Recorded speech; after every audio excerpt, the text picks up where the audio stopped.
Hi friends, എല്ലാവർക്കും എൻ്റെ YouTube ചാനലിലേക്ക് സ്വാഗതം. നിങ്ങൾ ആദ്യമായാണ് എൻ്റെ ചാനൽ കാണുന്നതെങ്കിൽ സബ്സ്ക്രൈബ് ചെയ്ത് സപ്പോർട്ട് ചെയ്യണേ. ഇനി നമ്മൾ 2025 ഫെബ്രുവരിയിലെ കറണ്ട് അഫയേഴ്സ് ആണ് നോക്കുന്നത്. ഒന്നാമത്തെ ക്വസ്റ്റ്യൻ, ടൈം മാഗസിൻ്റെ വിമൻ ഓഫ് ദ ഇയർ പട്ടികയിൽ 2025 ഇടം പിടിച്ച ഇന്ത്യക്കാരി പൂർണിമ ദേവി ബർമലാണ്. അസമിൽ നിന്നുള്ള വന്യജീവി സംരക്ഷകയാണ് പൂർണിമ ദേവി ബർമൽ.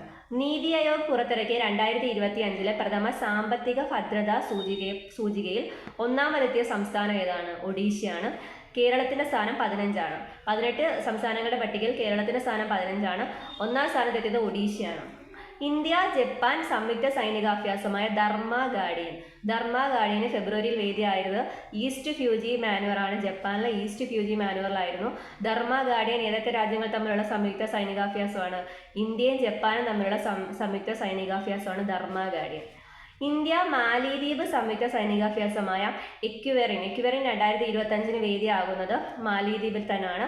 ദിവേഹി ഭാഷയിൽ ഈ എക്യുവറിൻ്റെ അർത്ഥം സുഹൃത്തുക്കൾ എന്നാണ്. ദിവേഹി ഭാഷയിൽ എക്യുവറിൻ്റെ അർത്ഥം സുഹൃത്തുക്കൾ എന്നാണ്. അപ്പോൾ എക്യുവറിൻ ഏതൊക്കെ രാജ്യങ്ങൾ തമ്മിലാണ്? ഇന്ത്യയും മാലിദ്വീപും തമ്മിലുള്ള സംയുക്ത സൈനികാഭ്യാസമാണ്. അടുത്ത ക്വസ്റ്റ്യൻ, ഇന്ത്യയിൽ ആദ്യമായി കടൽ മണൽ ഖനനം ചെയ്യാൻ ആരംഭിച്ച ജില്ല ഏതാണ്? കൊല്ലമാണ്. കടൽ മണൽ ഖനനം ആരംഭിച്ചത് കൊല്ലം ജില്ലയിലാണ്. വന അതിർത്തികളിൽ നിന്നും ജനവാസ കേന്ദ്രങ്ങളിലേക്ക് എത്തുന്ന ആനകളെ ഒഴിവാക്കാൻ IIT കോട്ടയം വികസിപ്പിച്ച ഡ്രോൺ ഏതാണ്? അസ്ത്ര V1. ഡൽഹി നിയമസഭാ പ്രതിപക്ഷ നേതാവായി തിരഞ്ഞെടുക്കപ്പെട്ട ആം ആദ്മി പാർട്ടി തിരഞ്ഞെടുത്ത ആരെയാണ്? ഡൽഹിയുടെ പ്രതിപക്ഷ നേതാവായി അതിഷി മർലീന.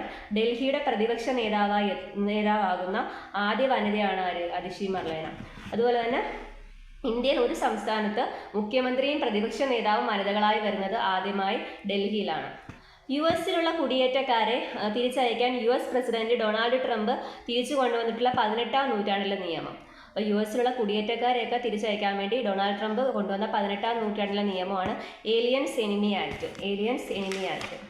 അടുത്ത ക്വസ്റ്റ്യൻ, പൈലറ്റുമാർക്ക് ഇലക്ട്രോണിക് പേഴ്സണൽ ലൈസൻസ് ആരംഭിച്ച ലോകത്തിലെ രണ്ടാമത്തെ രാജ്യം. പൈലറ്റുമാർക്ക് ഇലക്ട്രോണിക് പേഴ്സണൽ ലൈസൻസ് ആരംഭിച്ച ലോകത്തിലെ രണ്ടാമത്തെ രാജ്യമാണ് ഇന്ത്യ. ഒന്നാമത്തെ രാജ്യം ചൈനയാണ്. അടുത്ത ക്വസ്റ്റ്യൻ, നാഗാലാൻഡിൽ നിലവിൽ വന്ന 17ാമത്തെ ജില്ല ഏതാണ്? മേലൂരിയാണ്. Okay, thank you all.